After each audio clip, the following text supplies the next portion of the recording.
Welcome to exam विवेचना। तो दोस्तों, जो आज का ये हमारा लेक्चर रहेगा तो ये रहेगा एनटीए नेट पर आधारित। जो हाल ही में एनटीए नेट की परीक्षा आयोजित की गई थी उसमें जो आपको पता ही होगा ये 2 शिफ्टों में हुआ था।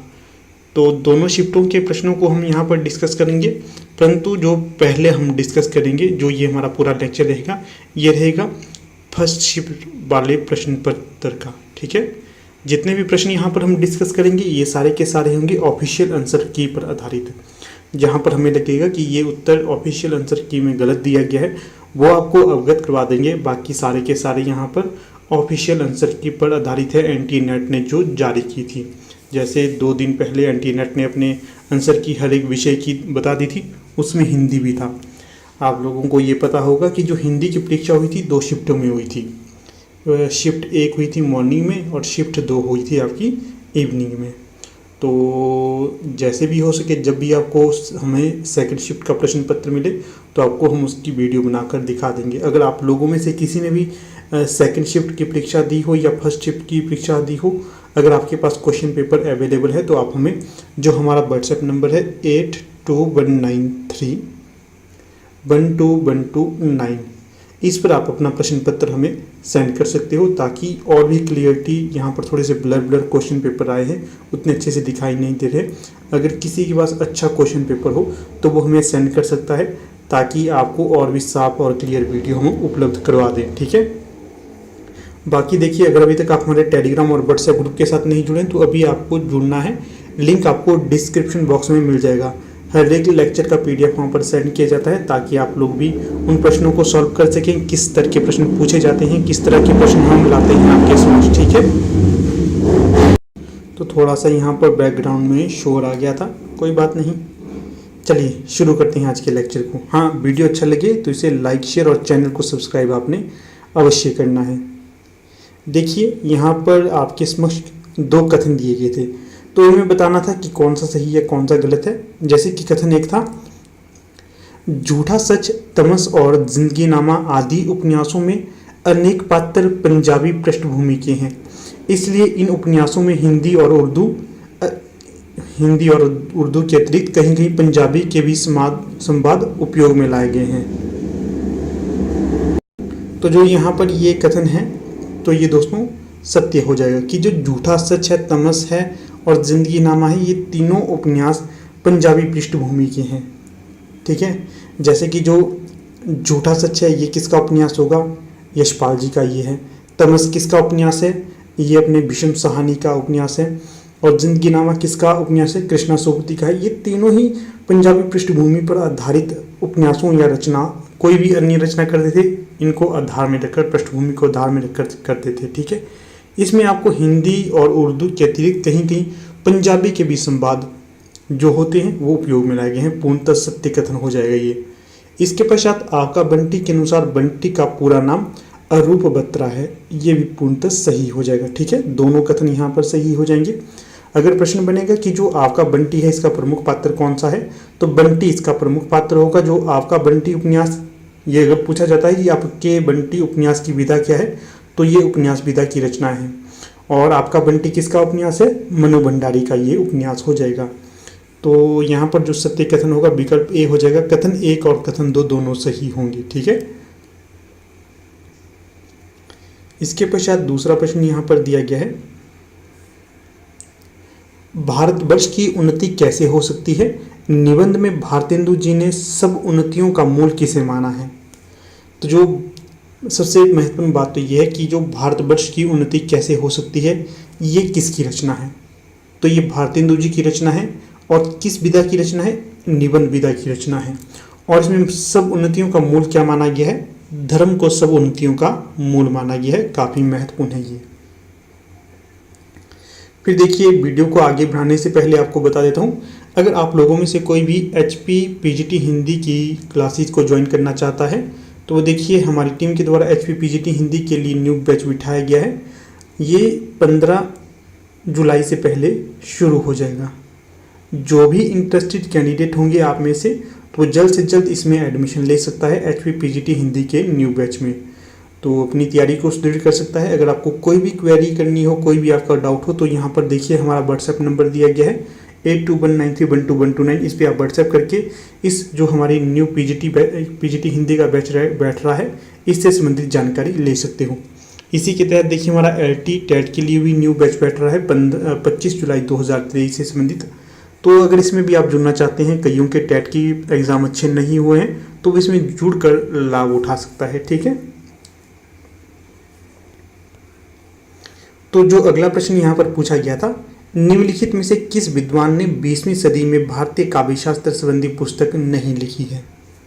तो जो 20वीं सदी में भारतीय काव्यशास्त्र संबंधी पुस्तक नहीं लिखी गई थी तो ये आपके रामविलास शर्मा के द्वारा नहीं लिखी गई थी। ठीक है, बाकी देखिए सही जो हो जाएंगे राममूर्ति त्रिपाठी, भोलाशंकर व्यास और रामचंद्र शुक्ल, इनके द्वारा काव्यशास्त्र संबंधी पुस्तकें 20वीं शताब्दी में लिखी गई थी। यहाँ पर थोड़ा सा डाउट मुझे लग रहा है, राममूर्ति त्रिपाठी इन्होंने तो लिखी है, भोलाशंकर व्यास इन्होंने भी लिखी है, परंतु रामचंद्र शुक्ल की काव्यशास्त्र से संबंधित पुस्तक 20वीं शताब्दी में नहीं लिखी गई है। तो ऑफिशियल आंसर की में तो रामविलास शर्मा दिया गया है, परंतु सी भी इसका डाउटपूर्ण ही रहेगा। परंतु ए और बी 1 2 ये दोनों सही होंगे, इन दोनों के द्वारा तो लिखी गई है, परंतु सी डी पे डाउट है कि किसके द्वारा लिखी गई है किसके द्वारा नहीं। जो बोर्ड है उनके द्वारा रामविलास शर्मा को स्वीकार किया गया है, रामचंद्र शुक्ल को इन्होंने छोड़ दिया है। फिर अगला प्रश्न देखिए, सूफी प्रेमाख्यानक नहीं है, सूफी प्रेमाख्यानक नहीं है। तो यहाँ पर आपके समक्ष 4 विकल्प दिए गए हैं, जिसमें जो सही होगा कि जो श्याम सगाई है ये आपके सूफी प्रेमाख्यानक काव्य के अंतर्गत नहीं आता है। बाकी जो इंद्रावती, यूसुफ जुलेखा, हंस जवाहिर ये तीनों आते हैं। ठीक है, इन तीनों का ध्यान रखना है, परंतु श्याम सगाई नहीं आती है। अगला प्रश्न है यहाँ पर, अरे यायावर रहेगा याद में माजुली द्वीप किस राज्य में स्थित है। तो जो माजुली द्वीप है तो ये होगा आपका असम में। बाकी यहाँ से भी प्रश्न बन सकता है कि जो अरे यायावर रहेगा याद किसका यात्रा वृत्तांत है, तो ये आपके अज्ञेय का यात्रा वृत्तांत हो जाएगा, ये भी ध्यान रखना है। अगला प्रश्न यहाँ पर दिया गया है, स्मृति आख्यान संस्मरण की पुस्तकें हैं। तो कौन कौन सी यहाँ पर संस्मरण की पुस्तकें होंगी, तो देखिए नंगा तलाई का गांव, लौट आओ उधार, याद हो कि ना हो, ये तीनों ही संस्मरण विधा की रचनाएं होंगी। फिर से कहूँगा, नंगा तलाई का गांव, लौट आओ उधार, याद हो कि ना हो, ये तीनों होंगी संस्मरण की पुस्तकें।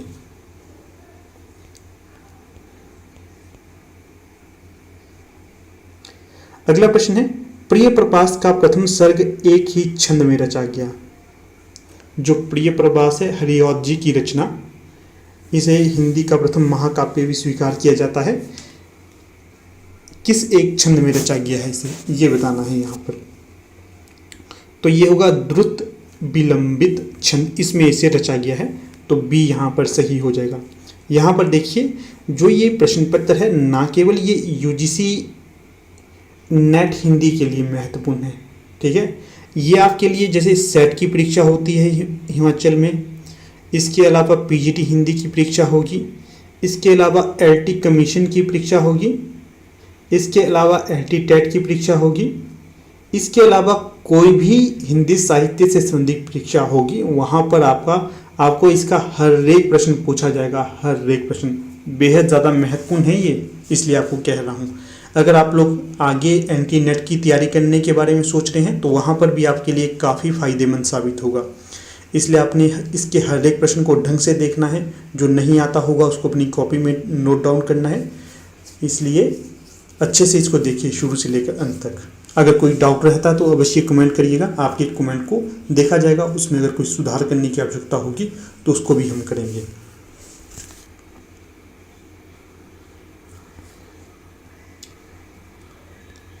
फिर है अगला प्रश्न, लख कर अनर्थ आर्थिक पथ पर हारता रहा स्वार्थ समर। प्रश्न यहाँ तक है, आधा प्रश्न है ये, यहाँ पर फिर से इसको रिपीट किया गया है। लख कर अनर्थ आर्थिक पथ पर हारता रहा मैं स्वार्थ समर। इस पंक्ति में मैं का अर्थ क्या है? पहले तो ध्यान रखना है कि जो प्रस्तुत पंक्ति है ये निराला जी की पंक्ति है। तो जो निराला जी ने ही यहाँ पर मैं को स्वीकार किया है, इसलिए निराला जी से संबंधित होगा यहाँ पर मैं।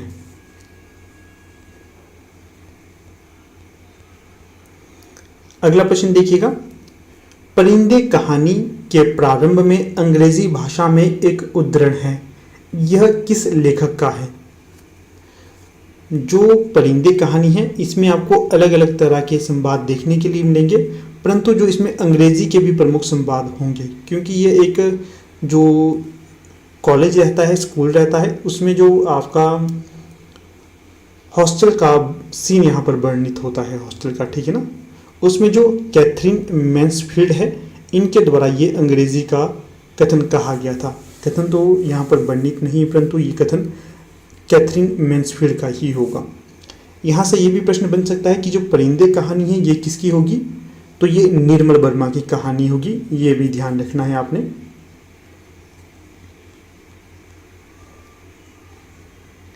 अगला प्रश्न है,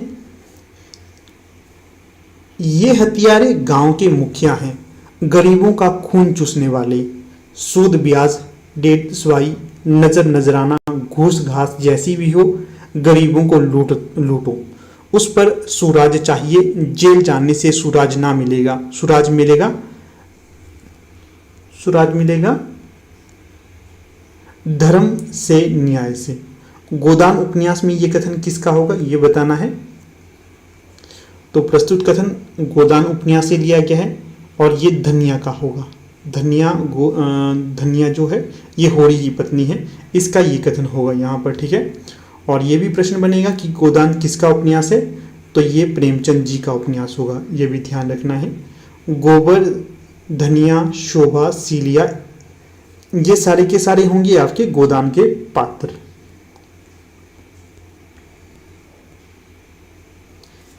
अगला प्रश्न देखिए, निम्नांकित नाटकों को हिंदी में उनके प्रथम प्रदर्शन वर्ष के आधार पर पहले से बाद के क्रम में लगाएं। पहले से बाद में, पहले कौन आया उसके पश्चात कौन आया उसे देख लेते हैं हम यहाँ पर। देखिए सारे के सारे यहाँ पर नाटक विधा की रचनाएं हो जाएंगी। तो जो पहले आता है तो वो आएगा यहाँ पर आपका आगरा बाजार, पहले नंबर पर आगरा बाजार आ जाएगा। दूसरे नंबर पर यहाँ पर आएगा आषाढ़ का एक दिन। तीसरे नंबर पर यहाँ पर आएगा बकरी नाटक।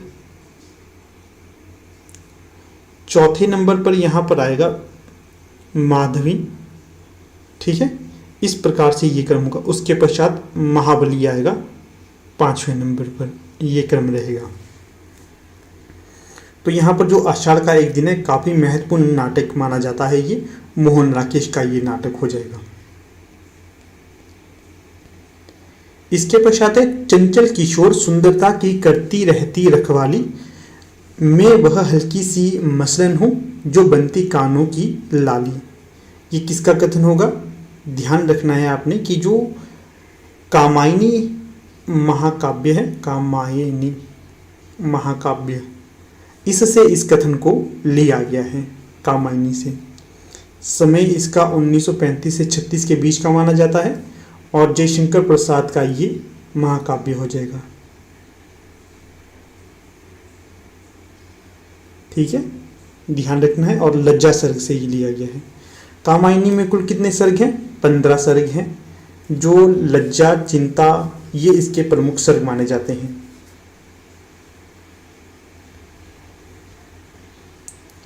फिर अगला प्रश्न है यहाँ पर, नागार्जुन की कालिदास कविता में निम्न में से किसका उल्लेख है?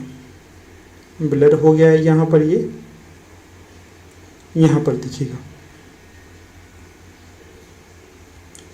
तो जो नागार्जुन की कालिदास नामक कविता है इसमें किसका उल्लेख है? एक तो यक्ष का उल्लेख है, सही होगा। इंदुमती का भी उल्लेख है और अज का भी उल्लेख है।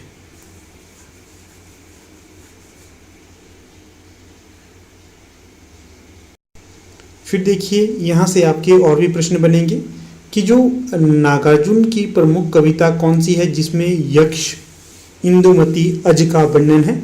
तो ये कालिदास नामक कविता है।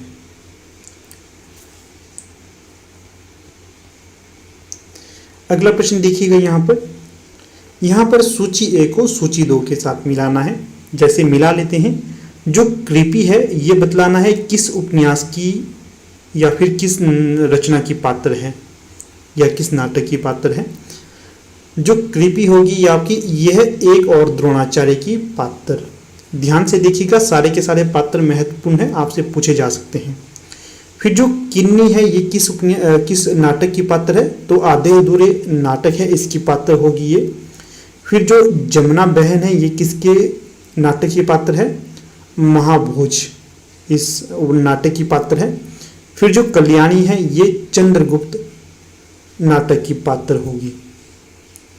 कृपी होगी एक और द्रोणाचार्य की, किन्नी होगी आधे अधूरे की, जमुना बहन होगी महाभोज की, कल्याणी होगी चंद्रगुप्त की। ठीक है, सारे के सारे ये नाटक विधा की रचना है। इसके पश्चात अगला प्रश्न यहां पर है, कबीर का घर शिखर पर जहां सिलहली गेल। इस वाक्यांश में सिलहली शब्द का अर्थ क्या है, तो ये होगी फिसलने लायक। 2 सही कथन होगा यहां पर। फिर अगला प्रश्न देखिएगा यहां पर क्या है इसमें वर्णित। कथन 1, गिरिधर बहुव्रीहि समास का उदाहरण है। फिर कथन 2 है, रामकृष्ण तत्पुरुष समास का उदाहरण है। तो बताना है कौन सा कथन सही है। तो जो ऑफिशियल आंसर की में बताया गया है, ये कथन 1 तो सत्य है कि गिरिधर में बहुव्रीहि समास होगा, परंतु जो कथन 2 है ये असत्य होगा कि रामकृष्ण तत्पुरुष समास का उदाहरण है। इसलिए यहां पर आपका 3 सही हो जाएगा। ठीक है ना। अगला प्रश्न देखिएगा यहां पर, इसमें क्या पूछा गया है, भक्ति आंदोलन पर किस कवि ने गंभीरता से विचार व्यक्त किया था। तो ये किया गया था मुक्तिबोध के द्वारा। मुक्तिबोध भी काफी प्रमुख विद्वान के तौर पर जाने जाते हैं। इनकी एक प्रमुख रचना मानी जाती है अंधेरे में कविता। अंधेरे में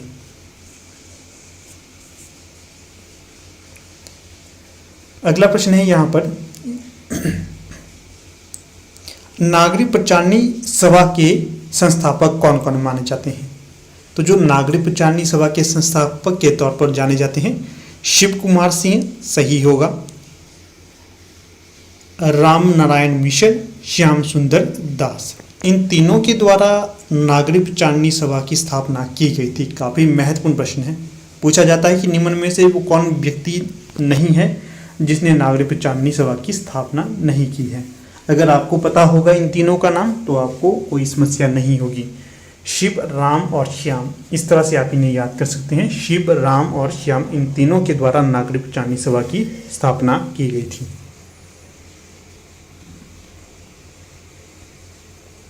फिर अगला प्रश्न क्या पूछा गया है,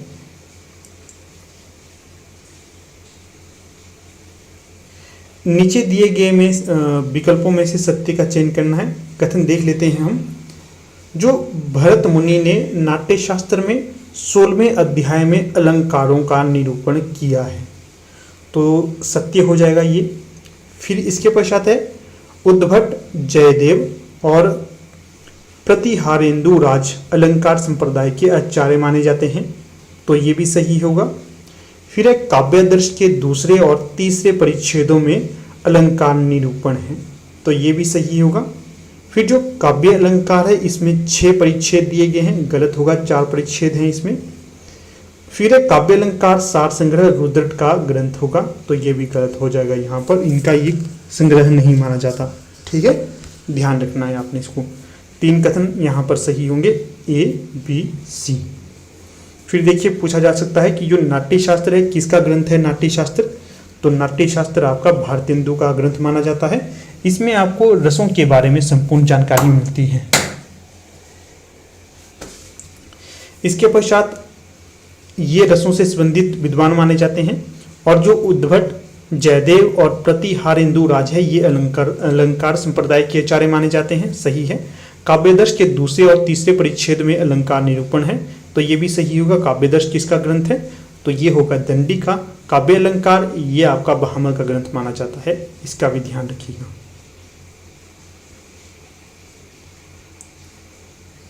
अगला प्रश्न क्या दिया गया है, नीचे दो कथन दिए गए हैं, एक अभिकथन है के रूप में व्यक्त है और दूसरा उसका कारण है, तो बतलाना है। अभिकथन यहाँ पर दिया गया है, अंग्रेजों ने पुरानी आर्थिक संरचना को बदला, जमीन का नया बंदोबस्त किया था। नए बंदोबस्त के कारण जमीन को क्रय विक्रय करने में छूट मिल गई थी। कारण इसका देखिएगा, बदलती हुई परिस्थितियों में बुद्धिजीवी वर्ग के लोगों ने समाचार पत्रों के माध्यम से अंग्रेजों के अत्याचार का विरोध करना आरंभ कर दिया। उपयुक्त कथन के आलोक में नीचे दिए गए विकल्पों में सबसे उपयुक्त कथन कौन सा होगा उसका चयन करना है। तो जो सबसे उपयुक्त होगा, पहले तो देखिए ये कथन पूर्णतः सही है, तो दूसरा कथन भी पूर्णतः सही होगा, परंतु ये एक दूसरे से संबंधित नहीं है। ऊपर बात की गई है जमीन जायदाद की, जमीन बंदोबस्त की, और नीचे बात की गई है उनके शोषण की।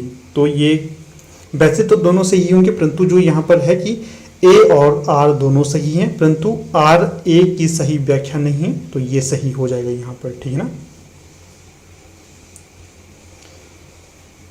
फिर अगला प्रश्न है यहाँ पर कथन 1, रोज उर्फ गैंगरिंग कहानी के अनुसार मालती के पति का नाम विश्वेश्वर है और वे एक छोटे से रेलवे स्टेशन के स्टेशन मास्टर हैं। कथन 1 तो ये हो गया। फिर कथन 2 है यहाँ पर, चीफ की दावत कहानी में चीफ के आग्रह पर मां ने एक पुराना टप्पा 2 पत्थर अनारों दे ये गाकर सुनाया था। कथन 2 ये है। तो यहाँ पर बताना है कि कौन सा सही है कौन सा गलत है। देखिए जो ऑफिशियल आंसर की है वहाँ पर बतलाया गया है इसका कथन 2, अर्थात कथन ए और कथन 2 दोनों सही है। तो ये तो हो जाएगा पूर्णतः गलत। यहाँ पर आप लोग क्लेम लगा सकते हैं जिन्होंने ये परीक्षा दी थी, ये नहीं होगा, ठीक है ना। ऑफिशियल आंसर की में गलत दिया है, गलत ही इसका उत्तर रहेगा। सही क्या होगा ये बताता हूँ आपको। और रोज उर्फ गैंगरिंग कहानी है जो कि अज्ञे की है। इसके अनुसार मालती के पति थे जो, इनका नाम विश्वेश्वर नहीं होगा, ठीक है। कुछ महेश्वर या महेंद्र ऐसा कुछ का नाम था, मुझे याद नहीं आ रहा है। तो ये तो विश्वेश्वर इनका नाम नहीं था। और ये एक छोटे से रेलवे स्टेशन में स्टेशन मास्टर थे, ये भी गलत है। ये स्टेशन मास्टर नहीं थे, ये डॉक्टर थे जो कि गैंग्रीन के मरीजों का ऑपरेशन करते थे। गैंग्रीन नामक जो बीमारी होती है उसके जो मरीज होते थे उनका ये इलाज करते थे। फिर दूसरा है, चीफ की दावत कहानी में चीफ के आग्रह पर माँ एक पुराना टप्पा दो पत्थर अनारों दे गाकर सुनाती है। तो ये भी गलत हो जाएगा। कैसे गलत होगा कि जो ये उन्होंने बॉस के कहने पर नहीं सुनाया था, तो कब सुनाया था? जब उनका पुत्र उनसे कहता है कि माँ गाना गाकर सुनाइए, तभी वो गाना गाकर सुनाती है। तो इस तरह से यहाँ पर ये दोनों कथन गलत हो जाएंगे। तो कौन सा सही होना था यहाँ पर? दोनों कथन गलत हैं, ए और बी। यहाँ पर कोई भी ऐसा विकल्प नहीं दिया गया है, तो इसलिए आप लोग इस पर क्लेम लगा सकते हैं। क्योंकि अगर होता कि दोनों गलत हैं तो उस पर टिक कर देते, तो दोनों गलत कहीं नहीं है। पहला विकल्प है कथन 1 और 2 दोनों सही हैं, ये तो गलत है भाई साहब। कथन ए और दोनों सही है, दोनों गलत है। यहाँ पर ये वाला विकल्प रिपीट हो गया, ठीक है। अगर यहाँ पर दोनों गलत होता तो उसको आपने चेंज करना था, तो सही हो जाना था आपका ये। तो इस प्रश्न पर आप लोग क्लेम करिएगा, आपको नंबर मिलेगी इसके, ठीक है ना। अगला है, आलोचक पत्रिका के संपादक नहीं रहे हैं, तो बताना है कि कौन से ऐसे व्यक्ति थे। देखिए, अरुण कमल आलोचक पत्रिका के संपादक रहे हैं, परमानंद श्रीवास्तव ये भी रहे हैं, नामवर सिंह भी रहे हैं, परंतु जो कमला प्रसाद है ये कभी भी आलोचक पत्रिका के संपादक के तौर पर नहीं माने गए हैं, ठीक है। तो सही विकल्प हो जाएगा यहाँ पर डी। अगले प्रश्न को देख लेते हैं। अंधेरे में कविता में पागल द्वारा गाए गए गान की पंक्तियां कौन कौन सी हैं? तो जो इसकी पंक्तियां होगी तो वो होंगी इस प्रकार से आपकी, मर गया देश अरे जीवित रह गए तुम, सही है। जनमन करुणासी माँ की हंकाल दिया, क्या है? जनमन करुणासी माँ को हंकाल दिया, ये भी कही गई है। फिर स्वार्थ के पहाड़ खड़े कर लिए हैं, ये कथन नहीं कहा गया था। विवेक को मार डाला, तर्क की जबान बंद कर दी, ये भी नहीं है। अब तक क्या किया, जीवन क्या जिया, ये भी है। तो ये तीनों कथन कहे गए हैं अंधेरे में कविता में पागल के द्वारा। अंधेरे में कविता किसकी है, मुक्तिबोध की कविता होगी ये। अलग से भी हर एक कथन पूछा जाता है कि मर गया देश, अरे जीवित रह गए तुम, किसकी पंक्ति है, मुक्तिबोध की पंक्ति है, अंधेरे में से ली गई है। जनमन करुणा सी माँ को हंकार दिया, ये भी मुक्तिबोध की पंक्ति होगी। अब तक क्या किया, जिया, जीवन क्या जिया, ये पंक्ति काफ़ी ज़्यादा पूछी जाती है, इसलिए इनको आपने सेपरेटली अलग याद भी रखना है। इसके पश्चात अगला प्रश्न दिया गया है, नीचे दिए गए विकल्पों में से सही उत्तर का चयन करना है।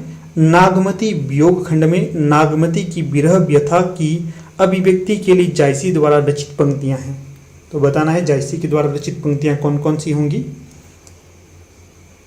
जो नागमती वियोग खंड है ये जायसी की रचना होगी, पद्मावत का ये भाग माना जाता है नागमती वियोग खंड। तो देखिए, घड़ी घड़ी जीव आपे, घड़ी घड़ी जीव जाई, ये तो नहीं है। पहान जरही हो ही सब चूना, ये भी नहीं है। रक्त आंसू घुंघूची बन बोई, ये तो है। फिर हृदय पेठी बिहर कंटनसा, ये भी है। सहस सहस दुख एक एक सांसा सांसा, ये भी होगी। ये तीनों पंक्तियां हैं नागमती वियोग खंड की।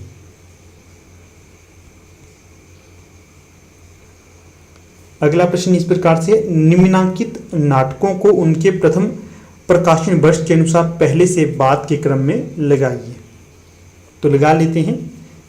सबसे पहले जो नाटक आएगा तो वो है बटोही, ये है पहले नंबर पर। फिर राज्यश्री, ये दूसरे नंबर पर आएगा।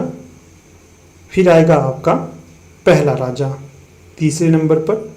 चौथे नंबर पर आएगा आपका चरणदास चोर। पांचवें नंबर पर कौन आएगा, भारत सौभाग्य।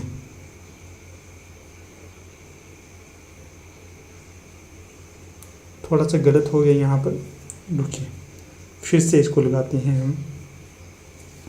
पहले नंबर पे कौन सा आएगा, पहले नंबर पर आएगा भारत सौभाग्य, एक नंबर का ये नाटक होगा। फिर दूसरे नंबर पर जो आएगा राज्यश्री, दूसरे नंबर का नाटक। तीसरे नंबर का नाटक आएगा यहाँ पर पहला राजा। चौथे नंबर का नाटक कौन सा होगा, चरणदास चोर। पांचवें नंबर का नाटक होगा बटोही। ठीक है, इस क्रम से ही आएंगी।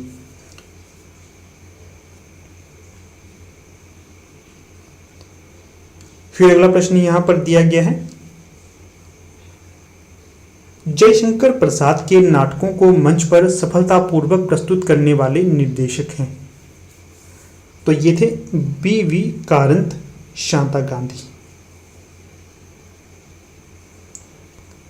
अगला प्रश्न है, निम्नांकित पात्र अलग अलग उपन्यासों के हैं।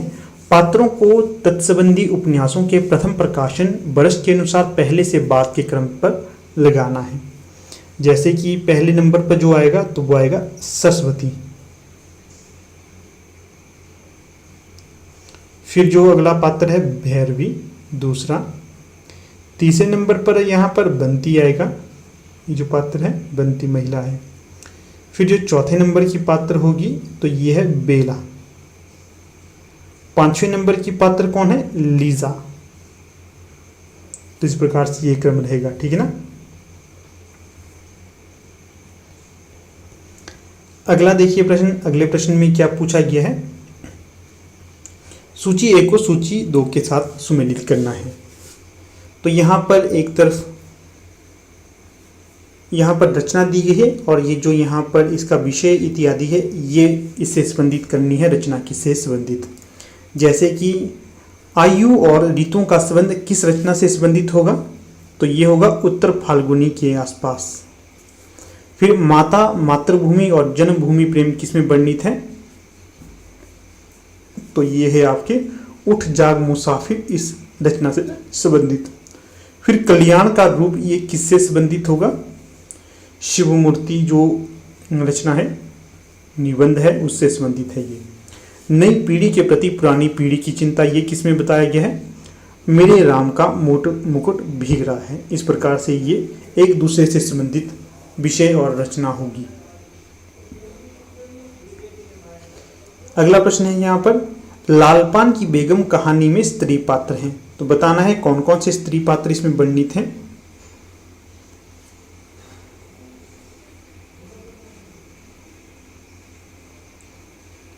एक तो चंपिया है, उसके बाद मखनी फुआ है, फिर सुनरी। ये तीनों पात्र हैं लालपान की बेगम के।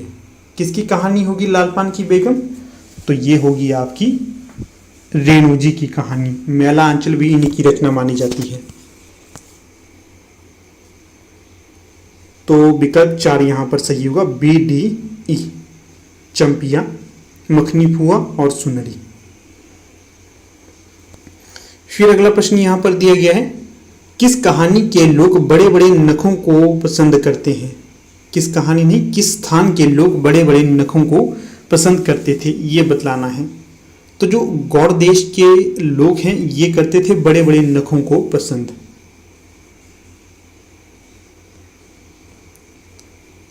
अगला प्रश्न है, मनुष्य के मन से सुंदर और कुछ नहीं होता। ईश्वर यदि हैं तो मनुष्य के मन में ही समाये हैं। मानस का हंस उपन्यास में ये संवाद किसका है?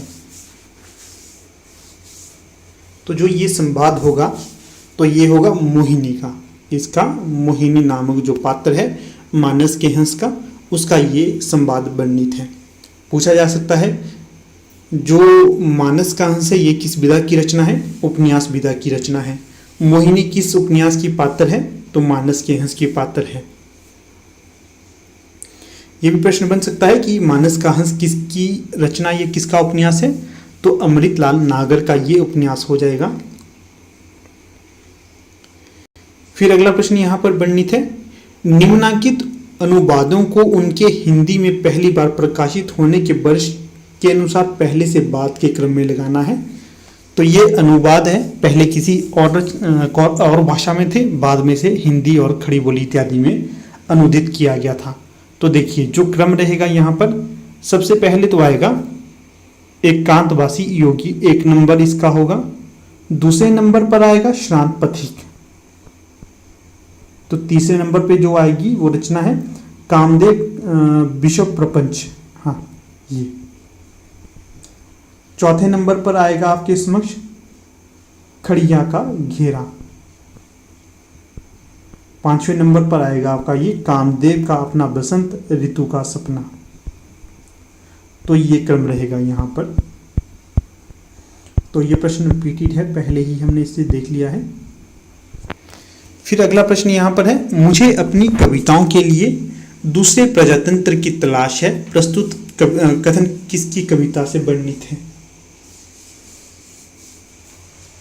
तो देखिए जो ये कथन कहा गया है ये किसके द्वारा कहा गया है? ये तो कहा गया है आपके जो अपने मुक्तिबोध है, मुक्तिबोध नहीं, नक्सलवाड़ी कविता के रचनाकार कौन माने जाते हैं? मोचीराम कविता, नक्सलवाड़ी कविता। तो देखिएगा किसकी है नक्सलवाड़ी कविता? तो ये होगी धूमिल की, ठीक है ना, धूमिल। मोचीराम, अकाल दर्शन, पटकथा, ये चारों की चारों कविताएं धूमिल की होंगी। काफ़ी ज़्यादा पूछी जाती हैं ये परीक्षा में।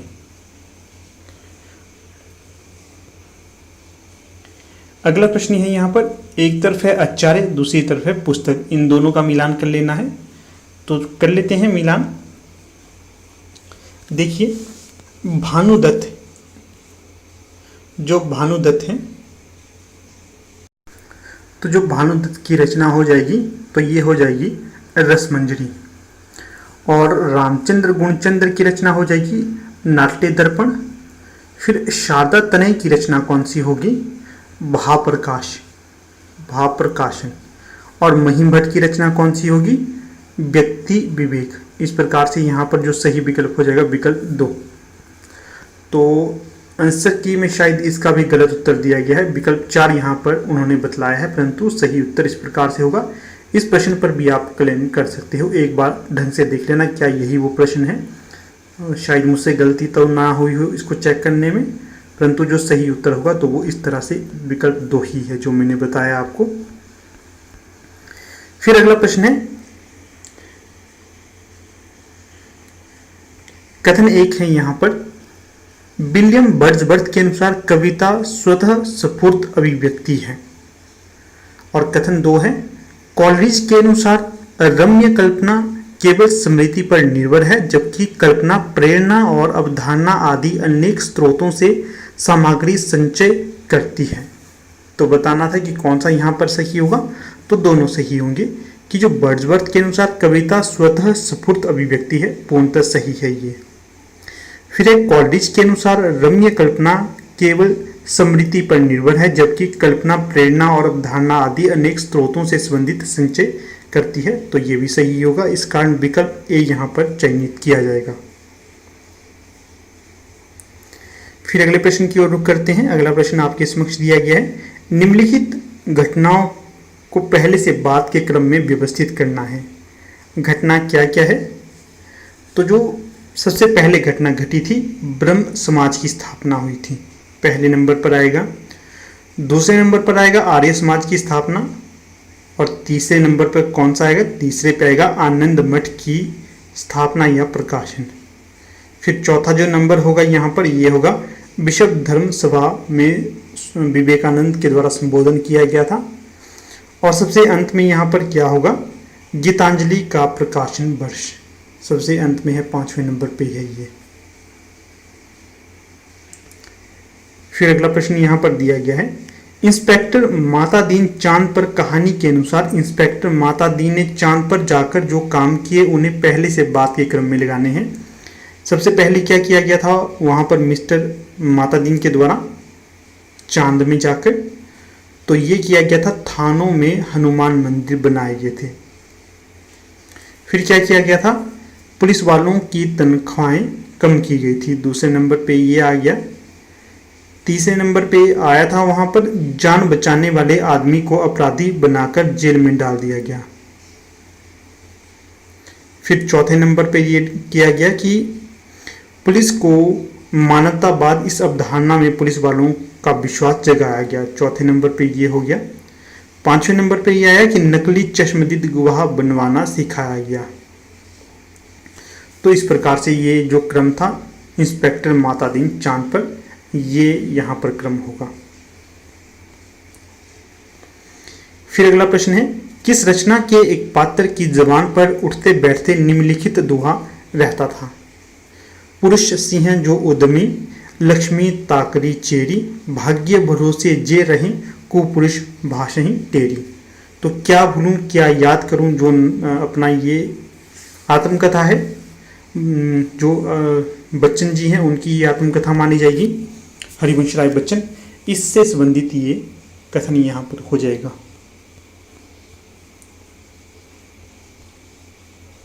फिर अगले प्रश्न को देखिएगा, उपन्यासों में गीतों कविताओं के प्रयोग पर सत्य कथन कौन सा है? तो झूठा सच में पंजाबी कवियों बुल्ला शाह बाबा फरीद की कविताएं प्रयुक्त हैं, तो ये तो नहीं है, गलत होगा ये। झूठा सच में ऐसा वर्णन नहीं आता है, हालांकि थोड़ा से पंजाबी टच है, परंतु जो अपने यशपाल है उन्होंने इसका जिक्र नहीं किया है। फिर जिंदगी नामा में हिंदी कवियों तुलसीदास सूर के पदों का प्रयोग है, ये भी गलत हो जाएगा। यहाँ पर जो कृष्णा सूक्ति है इन्होंने तुलसी सूर आदि का वर्णन ही नहीं किया है। जो थोड़ा पूरा किया है सिख गुरुओं के बारे में किया है, पंजाबी परिवेश के बारे में वर्णन किया है। फिर अगला कथन है, मैला आंचल में सुमित्रा नंदन पंत की कविता का इस्तेमाल किया गया है, ये सही होगा। फिर है मानस का हंस में मोहिनी रैदास का एक वचन गाती है, ये भी सही होगा। फिर है तमस में सर्वे भवन्तु सुखिनः का उपयोग किया गया है, तो ये भी सही होगा। ये तीनों कथन यहाँ पर सही होंगे, सी डी और ई। इस कारण केवल तीन जो यहाँ पर केवल सी डी ई सही होगा, ये सही होगा। यहाँ से ध्यान रखिएगा, प्रश्न बनेगा ही। मैला आंचल में सुमित्रा नंदन पंत की कविताओं का वर्णन है, भविष्य में सेपरेट प्रश्न बन सकता है ये।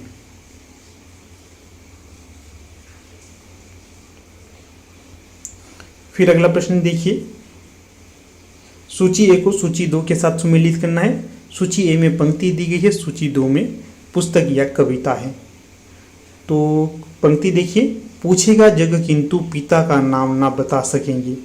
तो ये होगी रश्मिरथी नामक रचना से। इसमें जो कर्ण के संबंधित ये कर्ण के से संबंधित ये कथन कहा गया था रश्मिरथी में। फिर दूसरा है, ना कुछ कह सकी अपनी, ना उन्हीं की पूछ में सकी भय से। ये किसका कथन है? साकेत जो रचना है उससे संबंधित है। अगला है, तोड़ दो यह क्षितिज मैं भी देख लूँ उस पार क्या है। तो ये लिया गया है सांध्य गीत से। फिर है, जी लोगे ना तो बेच दिया ईमान। इस प्रकार से कुछ पंक्ति है। ये किसका है? गीत फरोश का है। ये काफ़ी डीपली अब तो एनटीए नेट में प्रश्न पूछे जाते हैं, ढंग से तैयारी करके जाना पड़ता है अब। ठीक है, जिन्होंने समय रहते अपना नेट जीआरएफ निकाल लिया, कोई समस्या नहीं है। जो नई कैंडिडेट है उनको डीप स्टडी करनी है। जो नया पाठ्यक्रम लगा है वहाँ से भी सीधे सीधे प्रश्न पूछे जाते हैं, वो भी डीप में जाकर। फिर अगला देखिए, यहाँ पर है प्रश्न, रामचरितमानस के उत्तरकांड में उन्होंने ज्ञान की अपेक्षा भक्ति को अधिक सुसाध्य और आशु फलदायिनी कहा है। ये कथन किस इतिहासकार का है? तो आचार्य रामचंद्र शुक्ल का ये कथन हो जाएगा। फिर अगला प्रश्न देखिए, यहाँ पर स्वनिम के संबंध में उपयुक्त कथन है। तो बताना है जो स्वनिम है इसके संबंध में उपयुक्त कथन कौन सा होंगे। तो पहला कथन है, वाक्य में शब्दों के संबंध निर्धारित करते हैं। वाक्य में शब्दों के संबंध निर्धारित करते हैं, गलत है, नहीं करते ऐसा कुछ। स्वनिम होता है भाषा से संबंधित, वाक्य तक तो ये पहुंचता ही नहीं है। फिर इसका संबंध मौखिक भाषा से है, पूर्णतः सही है ये। सार्थकता की दृष्टि से शब्द लघुतम इकाई है, तो ये भी यहाँ पर कुछ ऐसा सही नहीं होगा इसके संबंध में। अगला है, यह उच्चारित भाषा की लघुतम इकाई है, पूर्णतः सही है। फिर इसका ज्ञान भाषा के शुद्ध उच्चारण को जानने में सहायक है, यह भी सही होगा। इस कारण जो विकल्प 3 है ये सही होगा यहाँ। तो ये देख लिया हमने ऊपर। अगला प्रश्न है, सरदार पूर्ण सिंह के निबंध कौन कौन से हैं? तो जो सही होगा यहाँ पर, एक तो देखिए नैनों की गंगा, ये होगा। उसके पश्चात है पवित्रता, फिर है आचरण की सभ्यता। ये तीनों ही उपन्यास नहीं निबंध, ये तीनों ही निबंध आपके सरदार पूर्ण सिंह के होंगे। जो सरदार पूर्ण सिंह हैं ये निबंध के क्षेत्र में काफ़ी महत्वपूर्ण रचनाकार माने जाते हैं, ध्यान रखना है इनको, काफ़ी महत्वपूर्ण रचनाकार हैं ये। नैनों की गंगा, पवित्रता, आचरण की सभ्यता, ये इनकी रचना है। बाकी जो जय जमुना मैया, हम डार डार तुम पात पात, ये इनके निबंध नहीं होंगे। फिर अगला प्रश्न है, पूर्ण क्लासी कृति पर जिसमें किसी मानव समाज की पूर्ण शक्ति निहित हो, यह कथन किसका है? तो प्रस्तुत कथन कहा गया है टी.एस. इलियट के द्वारा।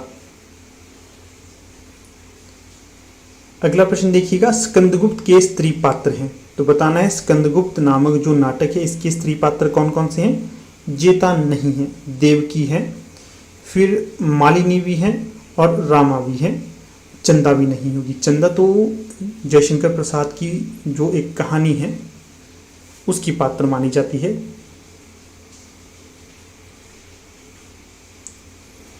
अगला प्रश्न है, अली हजरत यह चोरी कराते हैं।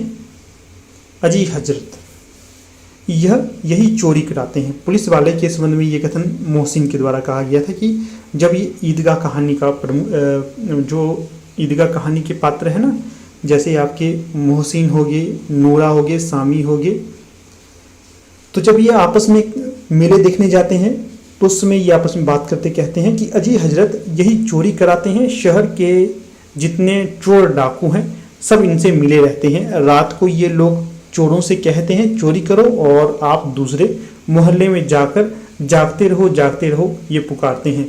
ईदगाह कहानी में ये किस पात्र के द्वारा कहा गया था? तो ये मोहसिन के द्वारा कहा गया कथन है। देखिए कितना गंभीर कथन कहा गया है, छोटे छोटे पात्रों के माध्यम से प्रेमचंद की ये कहानी होगी। अगला जो प्रश्न यहाँ पर है, देश की बात निबंध के लेखक कौन होंगे? तो जो ऑफिशियल आंसर की है इसमें बतलाया गया है महावीर प्रसाद द्विवेदी का ये निबंध है। फिर अगला प्रश्न है, कांग्रेस कार्यकारिणी समिति की कहाँ की बैठक में सविनय अवज्ञा आंदोलन वापस लेने की स्वीकृति दी गई थी? तो जो बारडोली का आंदोलन था उससे संबंधित ये प्रश्न होगा। अगला प्रश्न है, सूची ए को सूची 2 के साथ सम्मिलित करना है। जैसे कि सूची ए में यहाँ पर क्या दिया गया है, देखिए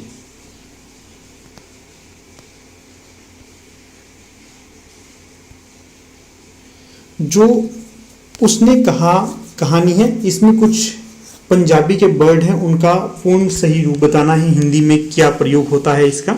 जैसे कि कुड़माई, कुड़माई का क्या अर्थ होता है? कुड़माई का अर्थ होता है तेरी मंगनी हो गई है। फिर है घुमाव, घुमाव का क्या अर्थ है? जमीन की नाप। फिर खोते का क्या अर्थ होता है? खोते से तो आप सारे परिचित होंगे, गधे को खोता भी कहा जाता है। फिर एक तिमिया या तिमी, इसका क्या अर्थ होगा? स्त्रियां, स्त्रियां इससे संबंधित होगा। उसने कहा था कहानी किसकी है? ये प्रश्न आपके लिए छोड़ता हूँ, चलिए बता ही देता हूँ। चंद्रधर शर्मा गुलेरी की ये कहानी होगी। 1915 इसका समय माना जाता है। फिर है अगला प्रश्न, आषाढ़ का एक दिन में पतंजलि का उल्लेख कौन सा पात्र करता है? तो संगनी के द्वारा इस पात्र का, इस विद्वान का वर्णन किया गया है आषाढ़ का एक दिन में। किसकी रचना होगी आषाढ़ का एक दिन?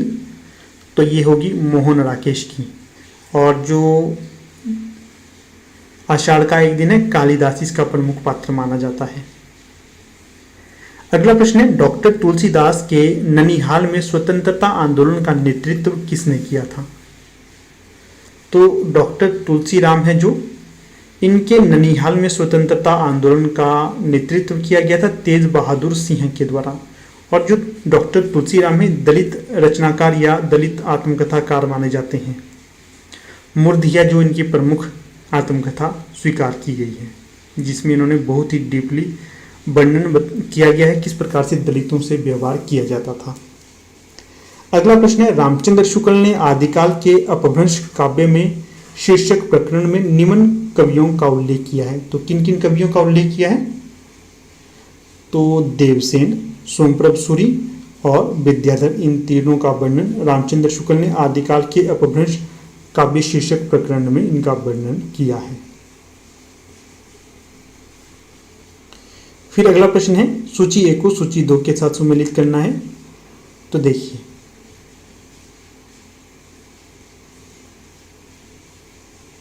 जो देश का धन है ये किससे संबंधित होगा? राजा राम मोहन गोकुल का, इनके साथ संबंधित है। गुलामगिरी ये किससे संबंधित होगी? ज्योतिबा फूले से संबंधित है। स्त्री पुरुष तुलना ये किससे संबंधित है? तो ये ताराबाई शिंदे से संबंधित होगा। फिर गीता रहस्य ये बाल गंगाधर तिलक से संबंधित होगा। इस प्रकार से जो विकल्प 4 है यहाँ पर पूर्णतः। निम्नलिखित कविताओं को रचनाकाल प्रथम प्रकाशन वर्ष के आधार पर पहले से बाद के क्रम में लगाइएगा। देखिए तो यहाँ पर जो पहले क्रम में आएगा, सबसे पहले जिसका नंबर आएगा तो वो होगा परिवर्तन कविता। पंत जी की परिवर्तन कविता है, 20 सबसे पहले आएगा। उसके पश्चात कुकुरमुत्ता आएगी निराला जी की, दूसरे नंबर पे ये है। तीसरे नंबर पे आएगी आपकी कुकुरमुत्ता निराला की है। तीसरे नंबर पर असाध्य बीना आएगी, किसकी है ये? अज्ञे की है ये रचना। फिर मोचीराम कविता, मोचीराम नहीं अंधेरे में आएगी चौथे नंबर पे। ये मुक्तिबोध की कविता है अंधेरे में। सबसे अंत में धूमिल की कविता आएगी मोचीराम। इस प्रकार से ये क्रम रहेगा। अगला प्रश्न है, कबीर साहित्य के अध्येता हैं। तो बताना है कबीर साहित्य के अध्येता किस किस को माना जाता है। सबसे पहले तो ध्यान रखना है डॉक्टर धर्मवीर है जो, इन्होंने कबीर साहित्य पर काफी गहनता से अध्ययन किया था। एक तो ये माने जाते हैं। दूसरे होंगे पुरुषोत्तम अग्रवाल। तीसरे हैं डेविड लॉरेंजन। ये तीनों ही कबीर साहित्य के अध्येता माने जाते हैं। ध्यान रखिएगा, कभी अलग अलग से पूछा जाएगा क्या पुरुषोत्तम अग्रवाल कबीर साहित्य के अध्येता हैं? जी बिल्कुल हैं, धर्मवीर भी हैं, डॉक्टर धर्मवीर, डेविड लॉरेंजन भी हैं।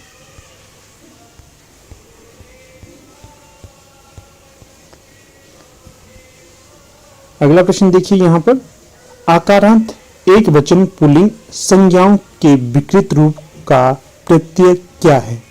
तो ये होगा ए, विकल्प बी सही होगा यहाँ।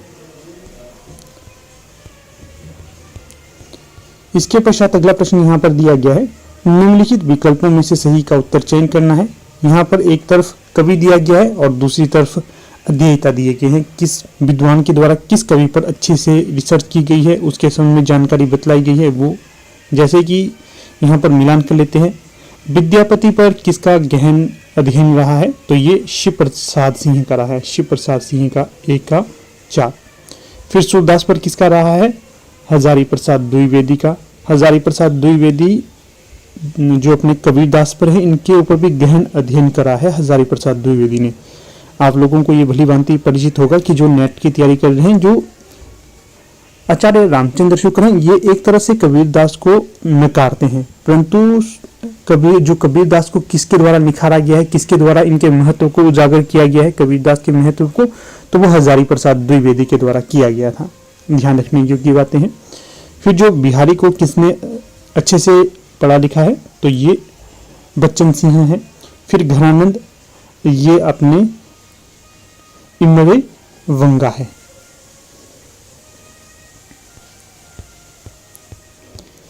अगला प्रश्न देखिए, भारतीय नवजागरण के संबंध में उपयुक्त कथन है। तो कौन कौन से भारतीय नवजागरण से संबंधित उपयुक्त कथन होंगे? पहला कथन देख लेते हैं, नवजागरण का जमाना सभ्यताओं की टकराहट का ना होकर सभ्यताओं के आत्मनिरीक्षण का था। बिल्कुल सही होगा ये। फिर है, ईश्वरचंद्र विद्यासागर ने स्त्री अधिकार आंदोलन की निंदा की। बिल्कुल गलत है ये। जो ईश्वरचंद्र विद्यासागर है, इन्होंने स्त्री अधिकार आंदोलनों की कभी निंदा नहीं की है, बल्कि प्रोत्साहन करते रहते थे वो इन आंदोलनों को। फिर है, औपनिवेशिक माहौल में भारत का नवजागरण बुद्धिवादी जागरूकता के अलावा राष्ट्रीय आत्म पहचान का संघर्ष भी था। बिल्कुल सही होगा ये भी। फिर अगला है डी, स्वामी दयानंद सरस्वती हिंदुओं की मूर्ति पूजा का समर्थन करते थे। ये गलत है। जो स्वामी दयानंद सरस्वती हैं, ये मूर्ति पूजा के खिलाफ थे। वो कहते हैं कि जो भगवान है ये किसी एक मूर्ति के अंदर नहीं है, ये पृथ्वी के इस संसार के कण कण में समाये हुए हैं, इसलिए ये भी गलत हो जाएगा यहाँ। अंतिम कथन होगा, भारतीय नवजागरण के जनक राजा राममोहन राय को जीवन में आरंभिक काल में ही रूढ़िवादियों के प्रबल विरोध का सामना करना पड़ा। ये भी सही होगा। तो इस प्रकार से कथन ए, कथन आपका सी और कथन ई, ये तीनों सही होंगे। फिर अगला प्रश्न है, निम्नलिखित पुस्तकों को उनके प्रथम प्रकाशन वर्ष के आधार पर लगाना है। सबसे पहले कौन आई, उसके पश्चात कौन आई, देखिएगा। सबसे पहले पुस्तक आई थी इतिहास और आलोचना, 1 नंबर पर ये आएगी। फिर दूसरे नंबर पर आई थी कविता के नए प्रतिमान, 2 नंबर पुस्तक। तीसरे नंबर की पुस्तक है दूसरी परंपरा की खोज, और चौथे नंबर की पुस्तक कौन सी होगी, कविता की जमीन और जमीन की कविता। अंतिम और 5वें नंबर की पुस्तक कौन सी है, आलोचना और विचारधारा। ये इस प्रकार से क्रम रहेगा यहाँ पर।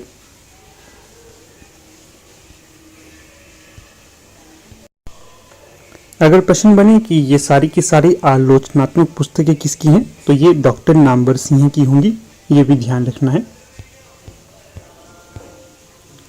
अगला जो प्रश्न है यहाँ पर दिया गया, रामचंद्र शुक्ल के अनुसार रीति ग्रंथकार कवि हैं। तो बताना है कि इनमें से कौन कौन से रीति ग्रंथकार कवि आचार्य रामचंद्र शुक्ल के द्वारा माने गए हैं। कुलपति मिश्र ये माने गए हैं, बेनी बंदीजन ये भी माने गए हैं, बख्शी हरवंश हंसराज ये भी माने गए हैं। नहीं, इन्हें नहीं माना गया है, बख्शी हंसराज को नहीं माना गया है, ये माने गए हैं आपके ग्वाल कवि। ये रीति ग्रंथकार स्वीकृत किए गए हैं आचार्य रामचंद्र शुक्ल के द्वारा, ठीक है ना। कुलपति मिश्र, बंदीजन और आपके ग्वाल कवि।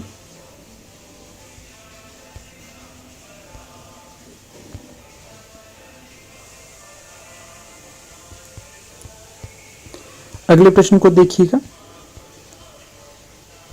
निम्नलिखित पुस्तकों को उनके प्रकाशन वर्ष के अनुसार पहले से बाद के क्रम में लगाइए।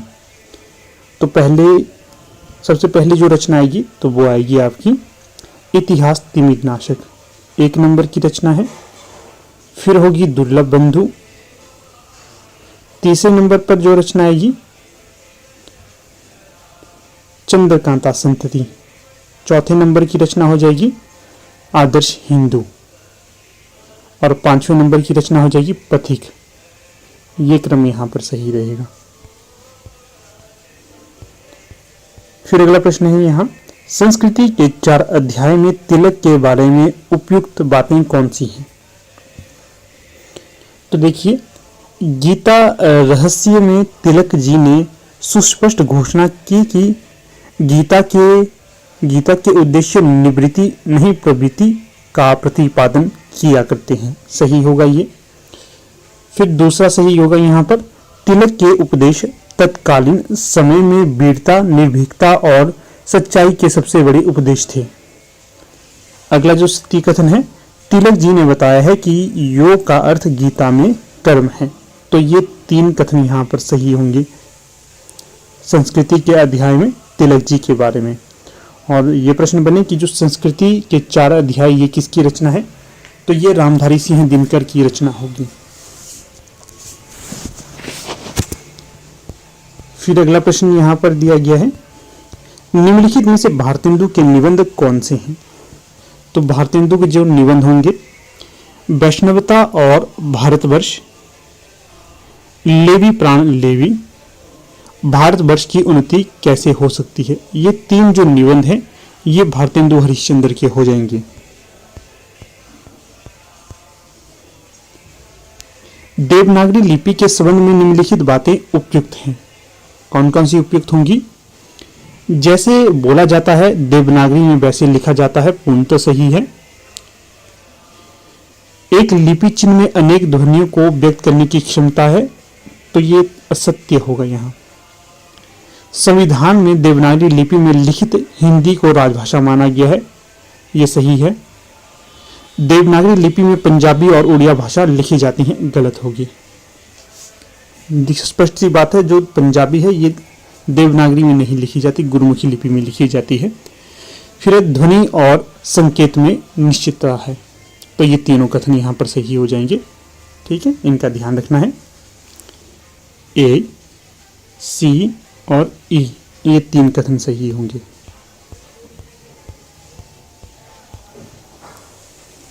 अगला प्रश्न देखिए, पुस्तकों में उद्धृत काव्य पंक्तियां और पुस्तकों को मिलाना है।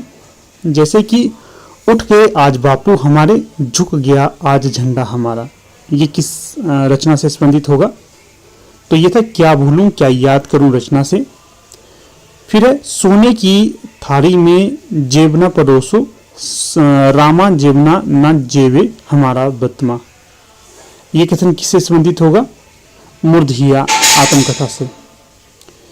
फिर अगला है तुलसी गंग दो भय सुकविन के सरदार, ये किससे संबंधित कथन होगा? संस्कृति के 4 अध्याय से। फिर जीवन मंथन से निकला विष, जो तुमने पान किया, ये किससे संबंधित होगा? 12 मसीहा से। इस प्रकार से जो यहां पर सही विकल्प हो जाएगा विकल्प 3।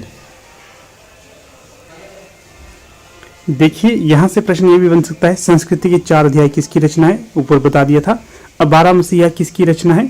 विष्णु प्रभाकर की। क्या भूलूं क्या याद करूं हरिवंश राय बच्चन की हो जाएगी। मूर्धहिया ये किसकी है? डॉक्टर तुलसीराम की। फिर अगला प्रश्न है, नीचे दिए गए विकल्पों में सही का उत्तर चयन करना है। तो यहाँ पर देखिए नाटकों में गीतों के प्रयोग के बारे में सत्य कथन है, तो कौन कौन से सत्य होंगे? अंधेर नगरी में कबाब वाला नारंगी वाला, कुंजड़ी हलवाई और ब्राह्मण गीत गाकर अपनी बात कहते हैं, तो ये गलत है, ये कथन तो ऐसा नहीं था वहां पर। फिर दोहा छंद का प्रयोग अंधेर नगरी और बकरी नाटकों में किया गया है, तो ये सत्य है। अगला है महाभोज आधे अधूरे और आषाढ़ का एक दिन में कोई भी पात्र गीत नहीं गाता है, तो ये भी सही होगा। फिर स्कंदगुप्त में आह वेदना मिली विदाई गीत देवसेना ने गाया है, तो ये भी सही है। फिर अंत में है भारत दुर्दशा में किताब खाना वाले दृश्य में 6 सभ्य लोग मिलकर एक गीत गाते हैं, तो ये भी गलत होगा। वो डिस्कस करते हैं, गाना वहां पर कोई नहीं गाया जाता है। अगला प्रश्न देखिएगा यहाँ,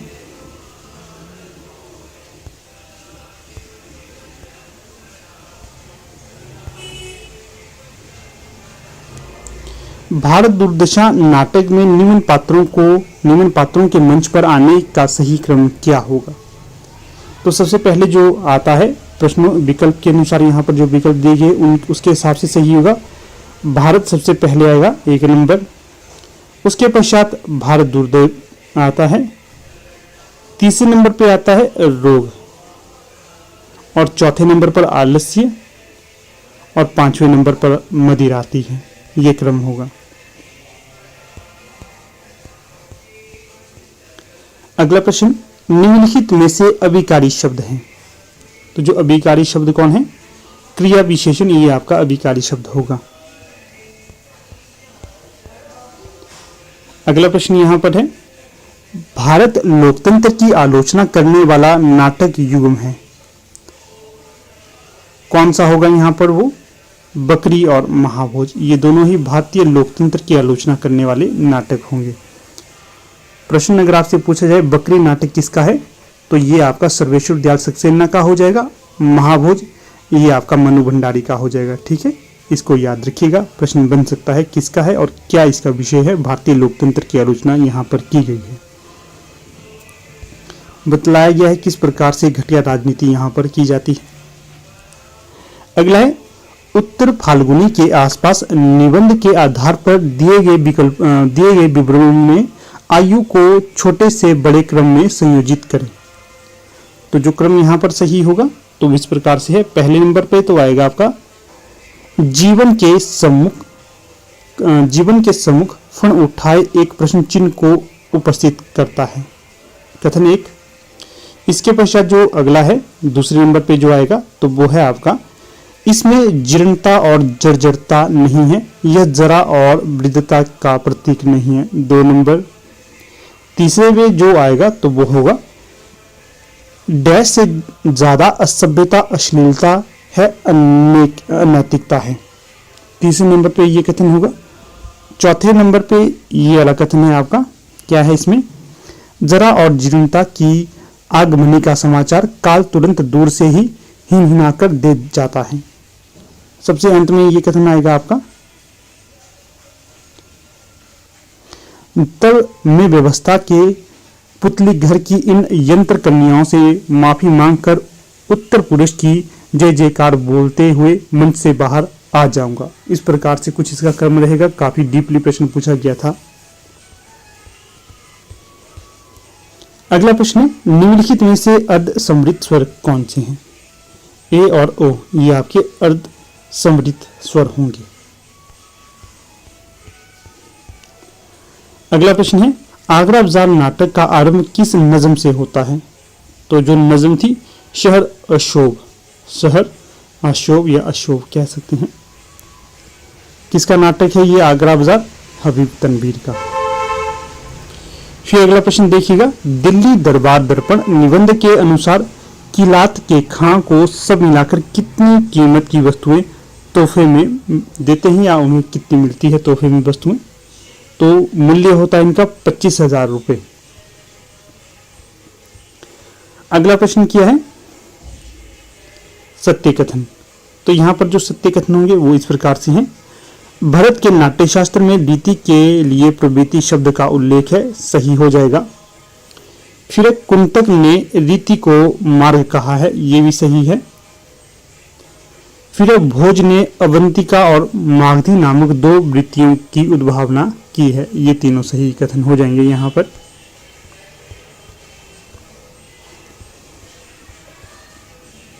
अगला प्रश्न देखिए, सूची 1 को सूची 2 के साथ मिलाना है। जो महाप्राण ध्वनि कौन सी होगी यहाँ पर? तो महाप्राण ध्वनि है आपकी ख। घोष ध्वनि कौन सी है? ज। फिर है पार्श्विक व्यंजन कौन सा माना जाता है? तो ये है त। और लोडित व्यंजन कौन सा है यहाँ पर? र। इस प्रकार से ये क्रम यहाँ पर सही हो जाएगा। अब जब आप आगे से एंटी नेट की तैयारी करेंगे तो आपको ग्रामर पर भी फोकस करना है, क्योंकि पहले देखिए जब जिस समय हम तैयारी करते थे, जिस समय हमारा जेआरएफ हुआ, उस समय जो ग्रामर के कम ही प्रश्न पूछे जाते थे। अब देखिए प्रश्न पत्र को देख रहा हूँ, काफ़ी ज़्यादा प्रश्न पूछे जा रहे हैं ग्रामर से, इसलिए आपको अच्छे से कोई एक ग्रामर की पुस्तक देखनी है। कामता प्रसाद गुरु की जो हिंदी ग्रामर करके काफ़ी अच्छी पुस्तक है, कामता प्रसाद गुरु। कहीं पर भी जाइएगा शॉप में, वहाँ पर नाम लीजिएगा इसका, तो उसको पढ़ के आप परीक्षा को दिए, आपके ग्रामर के सारे प्रश्न सही हो जाएंगे। अगला प्रश्न यहाँ पर है, शरद के संबंध में उपयुक्त कथन कौन कौन से हैं? पहला जो उपयुक्त होगा, शरद बचपन से डरपोक स्वभाव के थे, गलत, बहुत साहसी थे शरद बचपन से ही। दूसरा कथन क्या है? गृहस्थी से शरद का कभी लगाव नहीं रहा है, तो ये पूर्णतः सही होगा। बचपन से ही ये घर से निकल गए थे कुछ कार्य करने के लिए, अपना उच्च स्थान मनवाने के लिए। फिर शरद बाबू की रचनाओं पर ब्रिजबहू और विजया नाटक का रूपांतरण हुआ है, सही होगा ये कथन। फिर अगला जो कथन है यहाँ पर, अपने भाई की समाधि शरद के घर के पास नदी के तट पर बनाई थी, ये भी सही है। फिर शरद ने कोई वसीयतनामा नहीं लिखा था, तो ये गलत है, इनके द्वारा वसीयतनामा लिखा गया था। अगला प्रश्न देखिए यहाँ पर, रामकृष्ण और शिव के व्यक्तित्व पर किस समाजवादी चिंतक ने विचार किया है? तो ये किया गया था राम मनोहर लोहिया के। अब देखिए ये जो राम मनोहर लोहिया हो गए, जयप्रकाश नारायण हो गए, इनकी जो विचारधारा वाला पाठ था, इससे भी प्रश्न बन रहे हैं। इसको भी आपने आगामी परीक्षा हेतु ध्यान से पढ़कर जाना है।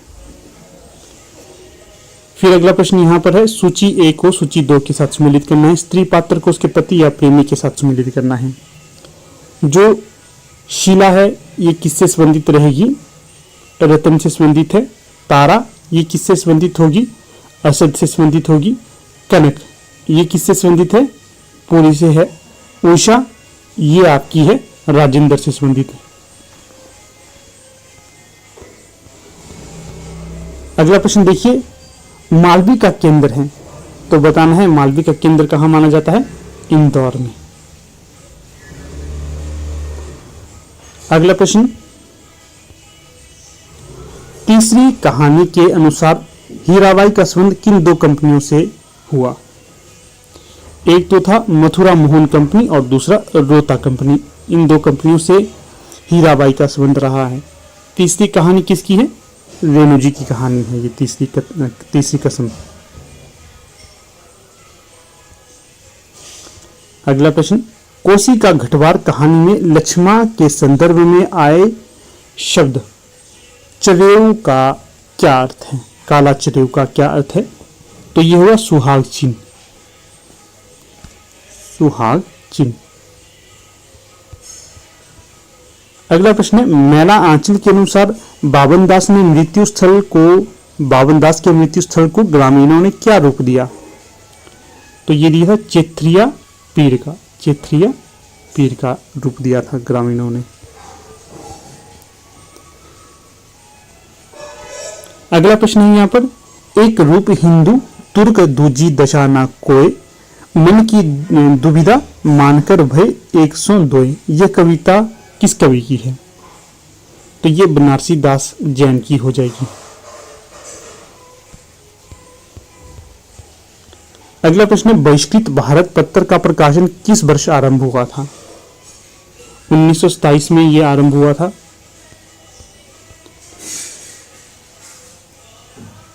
अगला प्रश्न क्या है, इनका जीवन बर्फ की पवित्रता से पूर्ण और वन की सुगंध से सुगंधित है। कथन किसके बारे में है? सरदार पूर्ण सिंह का ये निबंध है। इसमें इन्होंने भेड़ चराने वाले के बारे में बतलाया गया है। ठीक है, इनका जीवन बर्फ की पवित्रता से पूर्ण और वन की सुगंध से सुगंधित है। अगले प्रश्न में पूछा गया है, नीचे दिए गए विकल्पों में से सही का उत्तर चयन करना है। ठीक है, सही उत्तर का चयन करना है। जो विवेकानंद के समय में ये कथन कहने हैं कि कौन से सही होंगे, कौन से गलत होंगे। तो पहला कथन यहाँ पर दिया गया है, मजबूत बनो कायर और लिबलिबे ना बनो, साहसी बनो कायरों की जरूरत नहीं है। तो ये कथन तो सही हो जाएगा। दूसरा यहाँ पर दिया गया है, समूचा संसार जब तक एक साथ आगे कदम नहीं बढ़ाता तब तक कोई प्रगति संभव नहीं है। ये कथन भी सही हो जाएगा। अगला है, शिक्षा से उत्पन्न ज्ञान जनता को ब्रिटिश शासन का सम्मान करना सिखाएगी और उनमें एक हद तक इस शासन के प्रति अपनत्व की भावना पैदा करेगी। तो ये गलत होगा, इस तरह का कथन मैंने नहीं कहा था। फिर अगला कथन है डी, मानव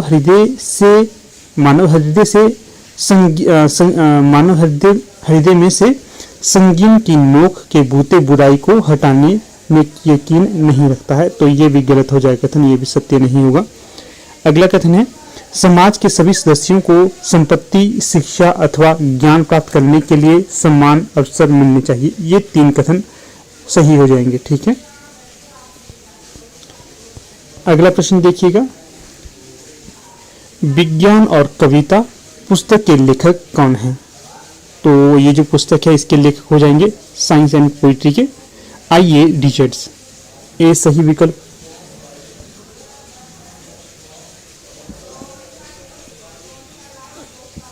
अगला प्रश्न देखिएगा, नीचे दिए गए विकल्पों में से सही का चयन करना है।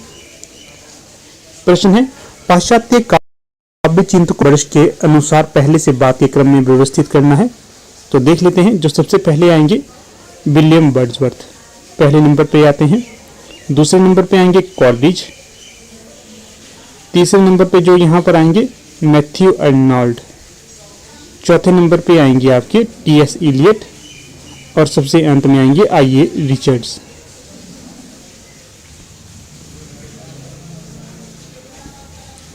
फिर अगला प्रश्न यहाँ पर दिया गया है, भोलाराम का जीव कहानी के अनुसार भोलाराम को रिटायर होने के कितने वर्ष बाद तक पेंशन ना मिली थी? तो ये होगा 5 वर्षों तक पेंशन नहीं मिली थी। फिर अगला प्रश्न है, परीक्षा गुरु उपन्यास के विविध प्रकरणों के शीर्षक हैं। तो बताइएगा कौन कौन से शीर्षक होंगे परीक्षा गुरु उपन्यास के। तो देखिए, प्रामाणिकता ये तो प्रकरण है एक, अदालत भी है और प्रेत और भय ये भी है। तो ये तीनों प्रकरण परीक्षा गुरु उपन्यास के शीर्षक के अंतर्गत आएंगे। अगला प्रश्न यहाँ पर अब ये आ गया आपके पैराग्राफ वाले। तो पूरा पैराग्राफ तो नहीं पढ़ूंगा, यहाँ पर जो जो सही होंगे उनको आपको बता देता हूँ। बाकी आप आराम से इनके पहले को पढ़कर उत्तर को सॉल्व कर सकते हो। बाकी आपने यहाँ पर इसकी आंसर की ही तो चेक करनी है, आप इजीली कर लीजिए इसे सॉल्व। पहला प्रश्न था, उपयुक्त अनुच्छेद में किस ऐतिहासिक व्यक्ति का उल्लेख नहीं है? तो जो मिल्टन है इसका उल्लेख नहीं मिलता है, बाकी मैकॉले, बायरन और मार्क्स इन तीनों का उल्लेख मिलता है।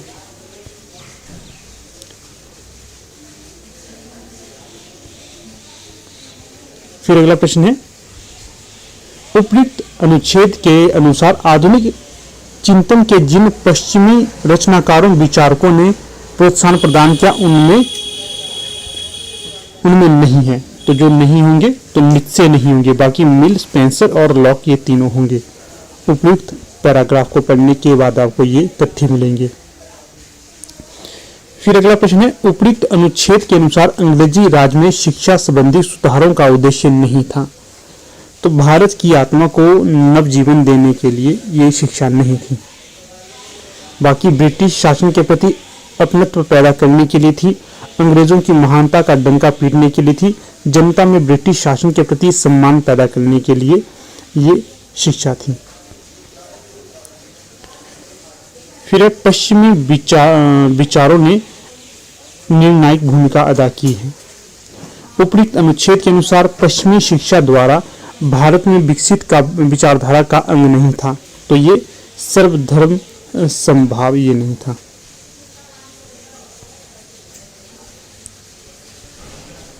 अगला जो प्रश्न है यहाँ पर, उपयुक्त अनुच्छेद के अनुसार अंग्रेजी शिक्षा से भारतीयों में जो नई चेतना जागी उसने भारतीयों पर क्या प्रभाव डाला? तो ये प्रभाव पड़ा कि भारतीयों में पश्चिम के प्रति घृणा का भाव जागृत हो गया और वो अपनी आजादी के लिए लड़ने को तैयार हो गए। अगला प्रश्न है, उपयुक्त उद्धरण के अनुसार मानवता के विकास को जड़ बनाने वाली अपराधी कौन है? वे जो पुराने विश्वासों की चीख पुकार मचाते रहते हैं। अगला है, उपयुक्त उद्धरण के अनुसार यथार्थवादी व्यक्ति को क्या करना चाहिए? सभी प्राचीन विश्वासों को चुनौती देनी चाहिए। विकल्प ए सही होगा। अगला है, यदि पुराने विश्वास खंडित हो जाएं तो उपयुक्त उद्धरण के अनुसार यथार्थवादी व्यक्ति का पहला काम क्या होगा? तो होगा पुराने विश्वासों के स्थान पर नए दर्शन की स्थापना के लिए जगह साफ करना। विकल्प 3 यहाँ सही होगा। अगला प्रश्न है, उपयुक्त उद्धरण के अनुसार विवेकवान व्यक्ति क्या चाहेगा? विवेकवान व्यक्ति चाहेगा वातावरण को तार्किक रूप से समझना। अगला प्रश्न देखिए, उपयुक्त उद्धरण के अनुसार विकास के लिए मनुष्य को क्या करना होगा? विकास के लिए मनुष्य को प्रचलित मतों को तर्क की कसौटी से बचाना होगा। विकल्प 2 यहाँ सही होगा। तो देखिएगा दोस्तों, कुछ इस प्रकार से आज का ये हमारा लेक्चर था। मुझे पूर्ण आशा है कि आपने इसको इजीली देखा होगा।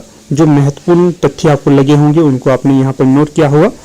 तो अब यहाँ पर वीडियो को समाप्त करने से पहले आपको फिर से रूबरू करवाता हूँ कोर्स से संबंधित जानकारी के संबंध में।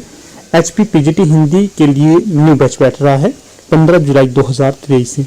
जो भी आपके रिलेटिव होंगे या स्वयं आप होंगे, अगर आप तैयारी करना चाहते हैं तो यहाँ पर हमारा व्हाट्सएप नंबर दिया गया है 8219312129। यहाँ पर आप व्हाट्सएप करिए, जो भी आपकी क्वेरी होगी उसको सॉल्व करने की कोशिश की जाएगी। ठीक है। बाकी HP LT टेट के लिए भी बैच बैठ रहा है 25 जुलाई 2023 से। तो इसमें भी अगर आप लोग जुड़ना चाहते हैं तो जुड़ सकते हैं और अपनी तैयारी को सुदृढ़ कर सकते हैं। तो फिर यहाँ पर अपनी वीडियो का समापन कर लेते हैं। आप लोग वीडियो के अंत तक बने रहे, इसका बहुत बहुत धन्यवाद।